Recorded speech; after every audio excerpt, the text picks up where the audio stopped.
రీసెంట్గా స్టార్ మా వాళ్ళ బిగ్ బాస్ అగ్ని పరీక్ష అనే షోలో ఏదైతే కాంట్రవర్సీ జరిగిందో ఉప్పల్ బాలు వర్సెస్ నవదీప్ అండ్ మిగతా జడ్జెస్, అది నాకు ఎందుకున్నా జస్ట్ టీఆర్పీ స్టంట్ అనిపిస్తుంది. బికాస్ ఉప్పల్ బాలు గారు వచ్చారు, ఆయనకి బిగ్ బాస్ అంటే ఎంత ఇష్టం అనేది ఆయన వీడియోస్లో ముందు నుంచి చెప్తూనే ఉన్నారు. అండ్ బిగ్ బాస్ అగ్ని పరీక్షలోకి ఎంటర్ అయిన తర్వాత కూడా ఆయన చాలా సెటిల్డ్గా ఆయన సైడ్ ఆఫ్ ద జర్నీ చెప్పుకున్నారు. దట్ ఆయన ఒప్పుకున్నారు, స్టార్టింగ్లో వల్గర్ వీడియోస్ చేశాను నా ఫ్యామిలీని ఫీడ్ చేసుకోవడం కోసం, బట్ ఎప్పుడైతే నాకు ఒక ప్లాట్ఫామ్ క్రియేట్ అయిందో నేను అట్లాంటి వీడియోస్ చేయడం ఆపేసి మంచి వీడియోస్ చేయడం స్టార్ట్ చేశాను. ఆ తర్వాత నేను బెట్టింగ్ యాప్ ప్రమోషన్స్ అట్లాంటివి ఏమైతే వచ్చాయో అట్లాంటివి ఏం చేయకుండా నేను కష్టపడి నా ఫుడ్ నేను సంపాదించుకున్నాను అని చెప్పారు. బట్ వాళ్ళు ఆయన ఆ జర్నీ చెప్పినప్పుడు ఎస్ ఉప్పల్ బాలు నువ్వు చెప్పింది కరెక్టే, నీ జర్నీ చాలా మంచిగా ఉంది, స్టార్టింగ్లో వల్గర్ ఉన్నా కూడా ఆ తర్వాత నువ్వు ప్రూవ్ చేసుకున్నావు, అది జనాలకు తెలియాలి అని చెప్పేసి పంపించుంటే ఆ షోని ఎవ్వరు చూడ్డు.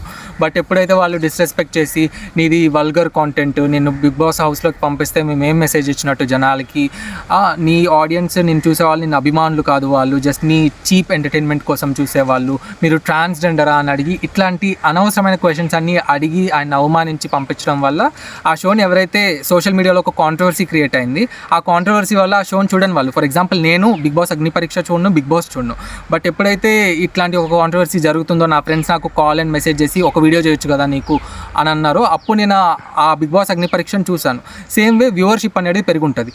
సో అది చీప్ టాక్టిక్ అయినా కూడా అది వర్కౌట్ అయి ఉంటుంది అండ్ వాళ్ళ వ్యూవర్షిప్ పెరిగే ఉంటుంది.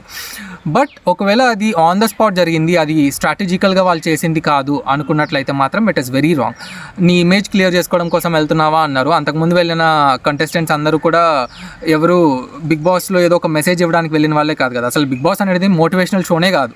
అమిత్ అనే ఒక యాక్టర్ వెళ్ళాడు, ఆయన నెగిటివ్ క్యారెక్టర్స్ చేసి ఆయనకి జనాల్లో కొద్దిగా నెగిటివ్ ఇమేజ్ ఉంది ఆయన చేసిన క్యారెక్టర్స్ వల్ల అని చెప్పేసి ఆయన ఇమేజ్ క్లియర్ చేసుకొని ఆయన real side of the personality చూపిద్దామని వెళ్ళారు. సేమ్ వేలో ఈ షకీలా గారు ఉన్నారు. ఇది డిస్రెస్పెక్ట్ఫుల్గా నేను చెప్పట్లేదు, బట్ షకీలా గారు ఏమి స్టార్టింగ్లో ఫ్యామిలీ ఓరియంటెడ్ మూవీస్ చేసింది లేదు, బీ గ్రేడ్ సి గ్రేడ్ సినిమాలు చేశారు. బట్ ఆమె ఎప్పుడైతే బిగ్ బాస్ హౌస్లోకి ఎంటర్ అయ్యారో ఆమెను చూసినప్పుడు మనకి రెస్పెక్ట్ పెరిగింది కదా, ఈమె ఇంత డిగ్నిఫైడ్గా ఉన్నారు ఏంటి అని. సేమ్ వేలో ఉప్పల్ బాలు గారు కూడా ఒక ఛాన్స్ ఇచ్చుంటే మాకు ఆయన రియల్ పర్సనాలిటీ తెలిసి ఉండేది. ఆల్రెడీ ఆయన అంటే రెస్పెక్ట్ వచ్చింది. ఎప్పుడైతే ఆయన ఇంటర్వ్యూలో ఆయన ఎందుకు అట్లాంటి వీడియోస్ చేశారు, బెట్టింగ్ యాప్స్ ఎందుకు ప్రమోట్ చేయలేదు అని చెప్పారో అప్పుడు అందరికీ రెస్పెక్ట్ అనేది వచ్చింది.